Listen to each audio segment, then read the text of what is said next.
have seen his glory, the glory as of a Father's only Son, full of grace and truth. The word of the Lord.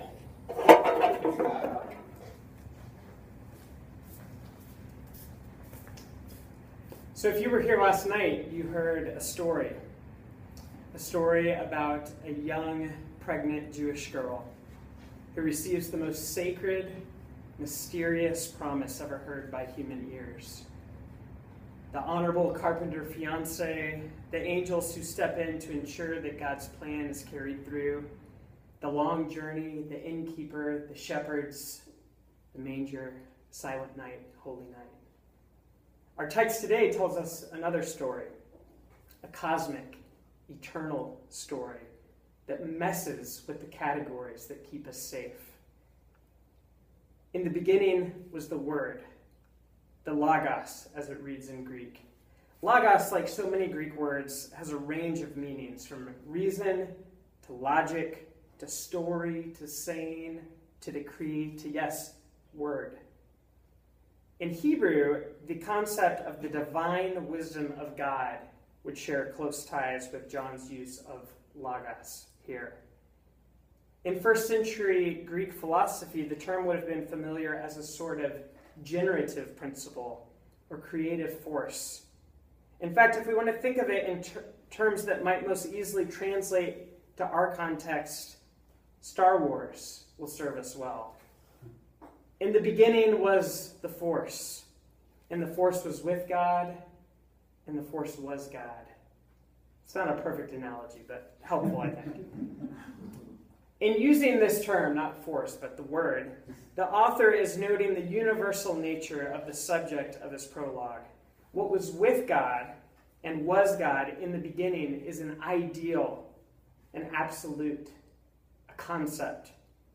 In using in the beginning, of course, he's deliberately recalling Genesis. The Bible opens with the line, in the beginning. There you go. When God created the heavens and the earth. But today's story begins even before that.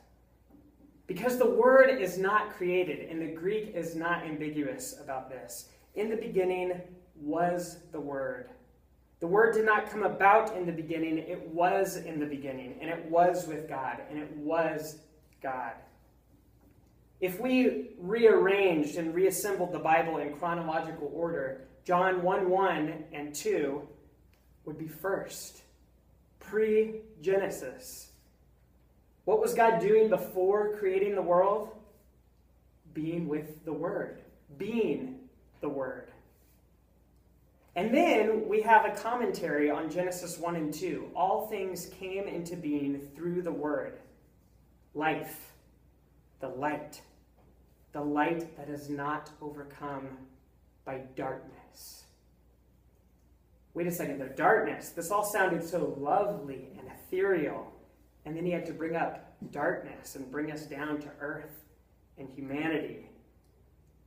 Yeah, let's go there, the author seems to say, anticipating our response. There is darkness, and God has something to say about that, and not just in a lofty, pie-in-the-sky sort of way. There was a man sent from God named John. No, he wasn't the light. He witnessed to the light so that all, yes, all, might believe in the one who was coming into the world. The one who was in the beginning, who was with God and was God. That's the one coming into the world, into the very world created through him. His people didn't recognize him, but he gave them power to become children of God, born of God. So come on. These are the most absurd, magnificent statements, maybe anywhere in the Bible. I get the sense reading this, and I hope that you do too, of almost being jerked around and overwhelmed.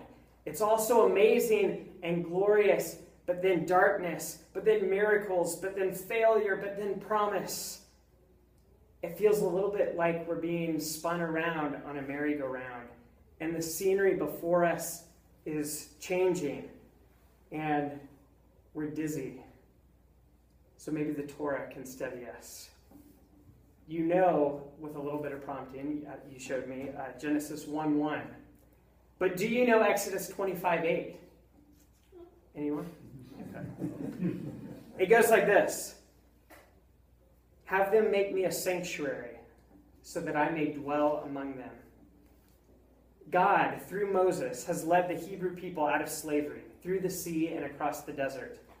All this time, God has been, in many ways, distant. I mean, he's doing amazing things, but the closest anyone has gotten to seeing God's glory was Moses at the burning bush. And even then, not too close. It's dangerous. So now, in the desert, God meets with Moses on Mount Sinai and establishes the law. Moses asks for more. He asks for God. And God agrees to dwell among them. The next 5 chapters, Exodus 25 through part of 31, are the meticulous instructions for the building of the tabernacle, God's dwelling place among them. The word shall, you shall, or they, the people shall, is used over 100 times in those 5 chapters within those detailed instructions. God's dwelling place among the people is not to be taken lightly or callously. It must be set up just so. And God's glory will fill this tabernacle, this dwelling place. It will be God's hotspot of connectivity. And something in us loves this and gets this and responds to this. We can handle this. God's glory is dangerous, but at least we know where it is.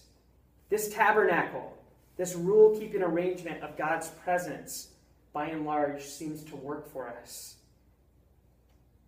But in the prologue of John, after sending us around on a dizzying merry-go-round for 13 verses, we are suddenly stopped dead in our tracks.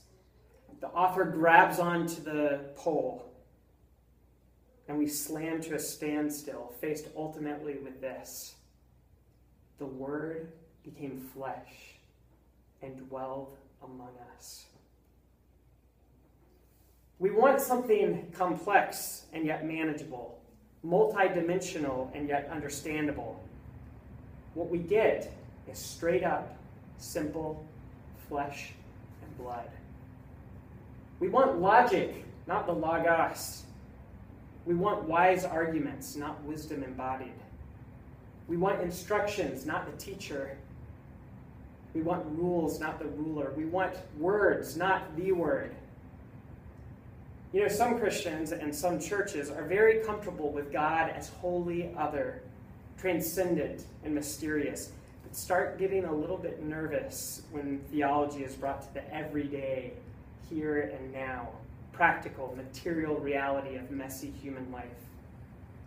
Others, of course, are the exact opposite, embracing fully the immanent nature of God as one who's fully present down here in the muck, tangible and manifest, but are bothered with the thought of God as inscrutable and unfathomably beyond us. The challenge of the prologue of John's Gospel, and the challenge actually of Christmas, is that we're not asked to hold these two opposing aspects of God in tension. We're asked to embrace the shocking reality that the universal has become particular. The general has become specific. The ideal has become real. The absolute has become personal. The Word has become flesh. And he pooped and cried and was sick and got angry. As Eugene Peterson puts it in the Message, the Word became flesh and blood and moved into the neighborhood. And that makes me wonder, who is the Word's realtor? Did they look into other neighborhoods? Did he rent for a while to be sure? No, the Word took up residence and planted a garden and baked cookies and sat on the neighborhood council and volunteered at the local public school. He moved in to stay. And as nice as the sweet baby Jesus stories are, this is a little bit terrifying. Because what John's Gospel is telling us is that this person is now the hotspot of God's presence on earth. The Holy of Holies in the tabernacle, that we could avoid. In fact, that was only for the elite with all kinds of rules and conditions. But this Word, this person, this Jesus, is the place where heaven and earth meet. And he's out and about, on the move. So brothers and sisters, know that the presence of the glory of God is not dependent on an endless list of shalls. The Word of God, the glory of God, God's hotspot, tabernacle, dwelling place, is Jesus. He's moved in. He's with us, cosmically and tangibly, forever. Joy to the world. Thanks be to God. Yeah.